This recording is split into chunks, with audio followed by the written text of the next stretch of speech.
ये देखो जरा, क्वेश्चन नंबर 1 ऑफ एक्सरसाइज 7.2। एक बार जरा क्वेश्चन ध्यान से पढ़िए, मैं जब तक गिवन टू प्रूव लिख लेता हूं।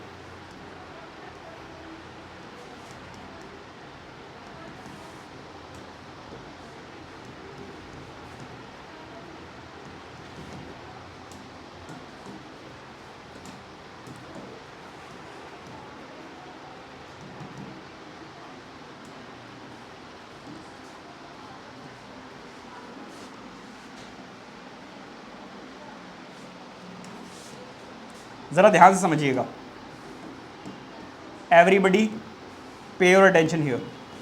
वो आपसे बोल रहे हैं in an isosceles triangle A B C. तो भाई ए बी और सी एक आइसोसेलेस ट्राइंगल है जिसमें A B is equal to A C दिया हुआ है। साथ में वो आपसे बोल रहे हैं bisectors of angle B and C intersect each other at O. भाई एंगल बी का बाइसेक्टर और एंगल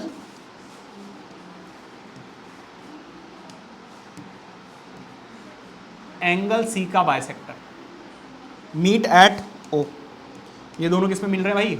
ओ पर मिल रहे हैं।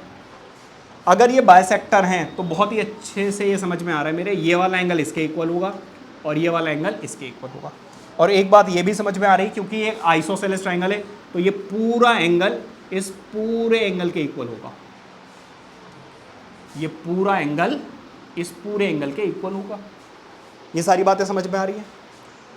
अब वो आपसे कह रहे हैं जॉइन ए ओ। आपसे क्या कह रहे हैं भाई? ए ओ को ज्वाइन कर लो। ठीक है भाई, इतनी फोर्स कर रहे हैं तो ज्वाइन कर दिया। ठीक है भाई। अब वो हमसे क्या कह रहे हैं? Show that. चलो पहले गिवन लिख लेते हैं भाई। गिवन क्या हो गया?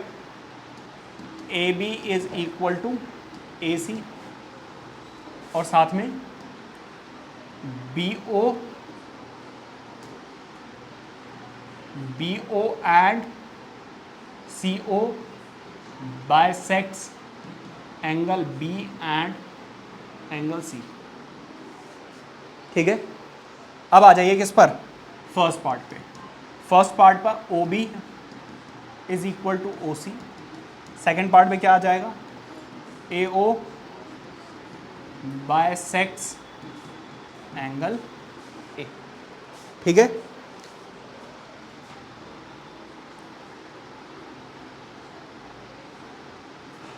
अब मुझे सबसे पहले क्या शो करना, बहुत ध्यान से समझना होगा ये वाला क्वेश्चन।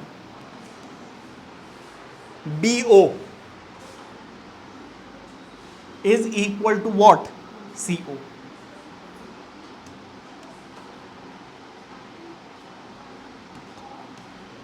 ये दोनों आपस में हमें इक्वल प्रूव करने। तो अगर मैं ये वाला ट्राइंगल ले लूं और इधर ये वाला ट्राइंगल ले लूं तो मैं इन दोनों ट्राइंगल्स को क्या कर सकता हूं? कॉन्ग्रुएंट प्रूव कर सकता हूं। और अगर कॉन्ग्रुएंट प्रूव कर दिया तो हम क्या कर सकते हैं कि ये दोनों साइड्स इक्वल आ जाएंगे। अब कैसे इक्वल प्रूव करोगे जरा ध्यान दीजिएगा। हाँ जी भाई, सबसे पहले मैं बोल रहा हूं in triangle A O B and triangle A O C. भाई ए बी जो है वो इक्वल है ए सी के। ये तो हो गया जी गिवन। ठीक है।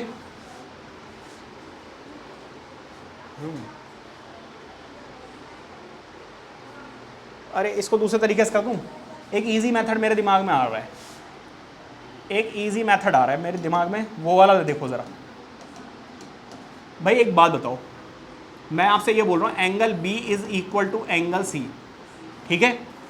या फिर ऐसे लिखना since A B is equal to A C. अगर ए बी और ए सी इक्वल हैं तो angles opposite to equal sides are equal और not? Angles opposite to equal sides are equal. कितनी बात समझ आ रही है?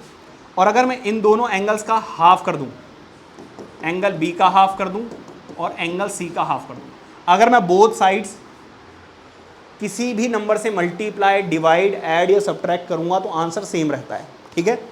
अब मैंने बाइसेक्ट क्यों किया? क्योंकि एंगल बी का अगर मैं बाइसेक्ट करूंगा तो मुझे मिलेगा एंगल ओ बी सी। किसी बच्चे को कोई दिक्कत? और उधर क्या मिलेगा? ओ सी। भाई अगर एंगल बी का मैं बाइसेक्टर लूंगा तो क्या मिलेगा मुझे? ओ बी सी मिलेगा ही नहीं मिलेगा। और इस एंगल का अगर बाइसेक्टर लूंगा तो ओ सी बी मिलेगा ही नहीं मिलेगा। अब बहुत ध्यान से समझना, ये दो इक्वल एंगल्स हैं, इन दोनों इक्वल एंगल्स की जो अपोजिट साइड्स हैं वो इक्वल होंगी या नहीं होंगी? तो इसका मतलब ये है कि अब मैं लिख सकता हूँ B O is equal to C O. Reason क्या होगा? Sides opposite to equal angles are equal. हाँ जी भाई, तो पहला पार्ट तो हमारा हो गया। उन्होंने ओ बी और ओ सी बोला तो वैसे लिखना, जैसे बोला है ना वैसे ही लिखना। पहला पार्ट इक्वल हो गया, प्रूव हो गया। अब हमें क्या करना है? ये शो करना है। अब मेरी बात ध्यान सुनना, ये वाली साइड इसके इक्वल है, दिया हुआ है। ये वाला एंगल इसके इक्वल हमें पता चल गया है, और ये वाली साइड इसके इक्वल है। तो ये दोनों ट्राइंगल्स कॉन्ग्रुएंट प्रूव हो जाएंगे बाय सीपीसीटी। ये वाला एंगल इसके इक्वल आ जाएगा। जल्दी से देख लो, in triangle AOB and triangle AOC, यहां पर AB किसके इक्वल है? AC के। ये है भाई गिवन। इसके बाद एंगल ABO किसके इक्वल है? ACO के इक्वल है नहीं है? ABO किसके इक्वल है? क्या लिखोगे? Bisectors of angle B and C। यहां तक सब कुछ क्लियर है सारे बच्चों को? और BO या OB is equal to OC, ये हमने क्या किया भाई? Proved above. देखो ये पहले ही प्रूव कर चुके हो आप अभी। तो बाय साइड एंगल साइड दोनों ट्राइंगल्स क्या हो गए? कॉन्ग्रुएंट प्रूफ हो गए। AOB एंड AOC ये दोनों कॉन्ग्रुएंट प्रूफ हो गए। और अगर कॉन्ग्रुएंट हैं तो एंगल BAO ये वाला एंगल CAO के इक्वल होगा ही नहीं होगा? रीजन क्या है? रीजन क्या है भाई? By CPCT, by CPCT। और अगर ऐसा है तो hence AO bisects angle A। भाई अगर ये एंगल A को बाइसेक्ट कर रहा है तभी तो ये वाला एंगल इसके इक्वल होगा। समझ आ रही बात? यानी तो इस तरीके से बेटा ये वाला क्वेश्चन होगा। नोट कीजिए।